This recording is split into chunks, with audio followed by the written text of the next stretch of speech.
A economia da China é bomba relógio? Este é o artigo da BBC International sobre a economia chinesa que causa bastante estranhamento no que está acontecendo, e vamos ler então o que os especialistas dizem sobre a economia da China. E o tópico é: economia da China é bomba relógio? Será? Nick Marshall, da BBC News, há 4 horas. O artigo é novo. Os últimos 6 meses trouxeram uma série de más notícias para a economia da China. Crescimento lento, desemprego recorde entre os jovens, baixo investimento estrangeiro, exportações e moeda fraca e um setor imobiliário em crise. O presidente dos Estados Unidos, Joe Biden, descreveu a segunda maior economia do mundo como, abre aspas, uma bomba relógio, fecha, prevendo um crescente descontentamento no país. O líder da China, Xi Jinping, reagiu defendendo a forte resiliência, o enorme potencial e a grande vitalidade da economia de seu país. Então, quem está certo? Biden ou Xi? Como costuma acontecer, a resposta provavelmente está em algum ponto intermediário. Embora seja pouco provável que a economia imploda tão cedo, a China está enfrentando desafios enormes e profundamente enraizados. Tópico: crise nos domicílios. No centro dos problemas econômicos da China está o seu mercado imobiliário. Até recentemente, este setor representava 1/3 de toda a riqueza do país. Durante 2 décadas, o setor cresceu à medida que as incorporadoras aproveitavam uma onda de privatizações. Mas uma crise eclodiu em 2020. Uma pandemia global e a diminuição da poluição não são bons ingredientes para um programa de construção de habitações gigantesco. O governo, temendo um colapso ao estilo dos Estados Unidos em 2008, impôs então limites para quanto as incorporadoras poderiam pegar empréstimos. Mesmo assim, logo elas deviam bilhões que não conseguiriam pagar. Agora, a procura por imóveis caiu e o preço deles despencaram. Isso tornou os proprietários chineses, após 3 anos de duras restrições por conta do coronavírus, mais pobres. Abre aspas. Na China, a propriedade é efetivamente a sua poupança, explica Alicia Garcia Herrero, economista-chefe para a Ásia da empresa de gestão de fortunas Natixis. Abre aspas novamente. Até recentemente, isso parecia melhor do que colocar seu dinheiro no maluco mercado de ações ou em uma conta bancária com taxas de juros baixas. Fecha. Isso significa que, diferente de vários países ocidentais, não houve nenhum pico de gastos pós-pandemia e nenhuma grande recuperação econômica. Abre aspas. Havia uma ideia de que o povo chinês gastaria loucamente depois das rígidas restrições pela Covid-19, diz Garcia Herrero. Eles viajariam e iriam a Paris, comprariam a Torre Eiffel.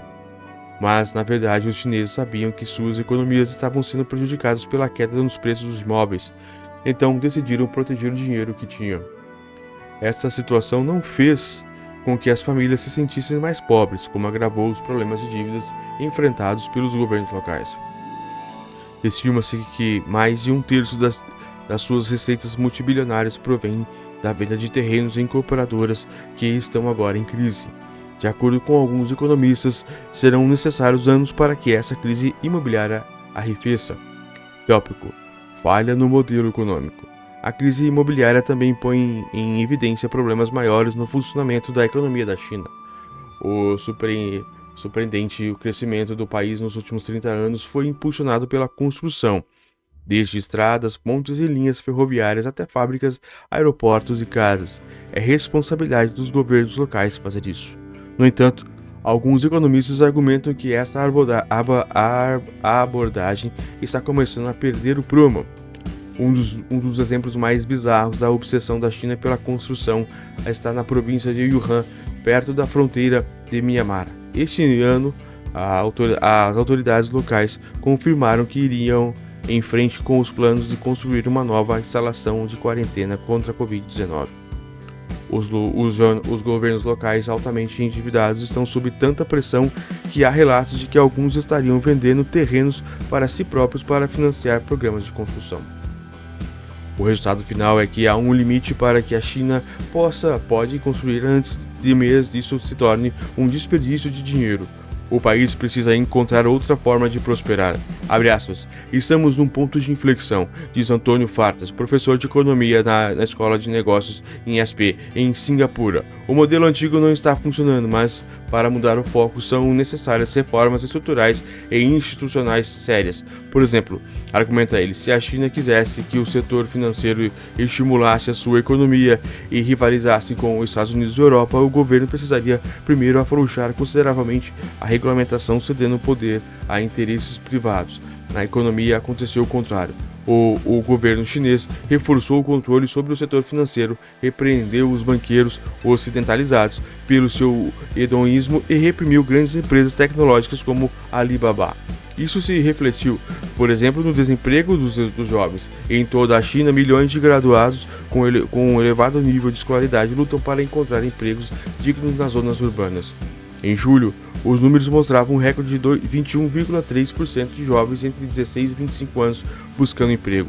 No mês seguinte, as autoridades anunciaram que iriam parar de publicar esses dados. Segundo o professor Fatas, isso é uma prova de uma economia rígida e centralizada, que luta para absorver um número tão grande de pessoas no mercado de trabalho. A política vigente parece ter sido eficaz para construir novas pontes e prédios, mas parece complicada quando essas obras já foram construídas e as pessoas ainda estão à procura de trabalho. Tópico. O governo fará o que agora? Uma mudança de direção econômica requer uma mudança de ideologia política, a julgar que controle cada vez mais do Partido Comunista Chinês, PCC, sobre a vida dos chineses e pelo controle cada vez maior do presidente Xi sobre o partido. Isso não parece provável. De certa forma, a China é vítima de seu próprio sucesso. A atual taxa de crescimento só é considerada lenta quando comparada com números surpreendentemente elevados dos 2 anos anteriores. De 1989, a China tem registrado uma taxa média de crescimento de 9% ao ano. Em 2023, este número deve ficar perto de 4,5%. É uma grande queda, mas a taxa é muito superior à taxa da economia dos Estados Unidos, do Reino Unido e da maioria dos países europeus. Alguns argumentam que isso já é satisfatório para a autoridade do governo chinês. As economias ocidentais tendem a ser alimentadas pelos gastos das pessoas, mas Pequim não gosta do modelo consumista, não só é considerado um desperdício, como também individualista. Para o governo chinês, estimular os consumidores a comprarem uma nova televisão, assinar um serviço de streaming ou sair de férias são medidas que podem ajudar a estimular a economia, mas pouco contribuem com a segurança nacional ou para a concorrência com os Estados Unidos. Essa é a essência. Xi quer crescimento, mas não quer por crescer. Não quer crescer por crescer. Isso pode estar por trás dos recentes boom nas indústrias de ponta como os semicondutores e a inteligência artificial e a tecnologia verde que mantém a China competitiva a nível mundial e a tornam menos dependente dos outros. Essa ideia também pode explicar a resposta limitada do governo à economia vacilante. Até agora foram feitos apenas ajustes nos limites, flexibilizando os limites de empréstimos e reduzindo taxas de juros, em vez de grandes injeções de dinheiro. Os investidores estrangeiros da China estão preocupados e querem que o governo tome medidas rapidamente, mas os líderes parecem estar jogando um jogo de longo prazo.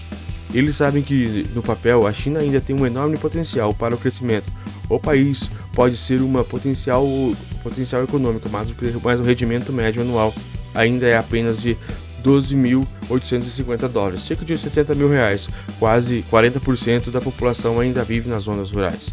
Por um lado, não estar vinculado a ciclos eleitorais permitirá à China o luxo de ter uma visão de longo prazo.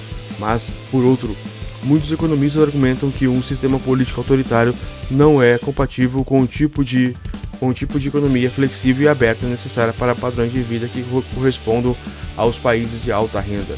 Há também o risco de Xi estar dando prioridade à ideologia em detrimento de políticas eficazes ou ao controle em detrimento do pragmatismo.